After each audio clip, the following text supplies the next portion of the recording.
Hello guys, কেমন আছো সবাই? ভর্তা লাভারদের জন্য নিয়ে আসলাম অনেক মজাদার একটা ভর্তা। তো আমি চুলোয় একটা ফ্রাই প্যান দিয়ে দিয়েছি, একটা বড় পেঁয়াজ কেটে নিয়েছি। তেলটা গরম হলে আমি পেঁয়াজটা দিয়ে দিলাম, দিয়ে ভালো করে একটু নাড়াচাড়া করে নিচ্ছি। 4-5টা শুকনো মরিচ নিয়েছি, একটা রসুনকে কোয়া এড়াই নিয়েছি। আর চুলাটা একদম লোতে রেখে এগুলো একটু ভাজা ভাজা করে নিতে হবে হালকা। এটা ভাজা ভাজা হয়ে আসলে আমি উঠিয়ে নেব ভর্তা করার জন্য। তো ভর্তা করার জন্য আমি এখানে পেঁয়াজটুকু ভেজে নিলাম। আপনারা ইচ্ছা করলে ভেজেও নিতে পারেন, আবার ভাজা ছাড়াও খেতে পারেন। তারপর আমি কড়াইতে আরেকটু অয়েল দিয়ে দিব, দিয়ে চুলাটা লো টু মিডিয়াম আঁচে দিয়েছি এখন, কারণ এখানে আমি একটা টমেটো নিয়েছিলাম, সেই টমেটোটা দিয়ে দিব। আর টমেটোটা দেওয়া হয়ে গেলে এখানে আমি কয়টা ফুলকপি নিয়েছি। ভর্তা লাভারদের জন্য আজকে আমি যেই ভর্তাটা করব সেটা হচ্ছে ফুলকপি আর টমেটো দিয়ে, সাথে একটা আলু সিদ্ধ করে রেখেছি। যাই হোক, এগুলো একটু হালকা ফ্রাই করে নিচ্ছি।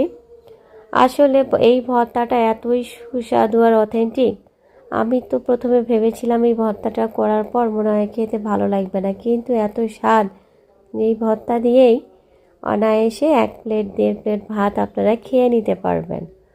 তো আমার এইটা ফ্রাই করে নেওয়া হয়ে যাচ্ছে। সাদা স্বাদ অনুযায়ী একটু লবণ দিয়ে দিলাম।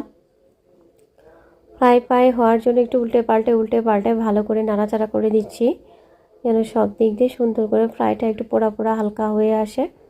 এরপর প্লেটে আমি নামিয়ে নিয়ে সাধারণ লবণ দিয়ে পেঁয়াজ আর শুকনো মরিচটা ভালো করে চটকে নিচ্ছি।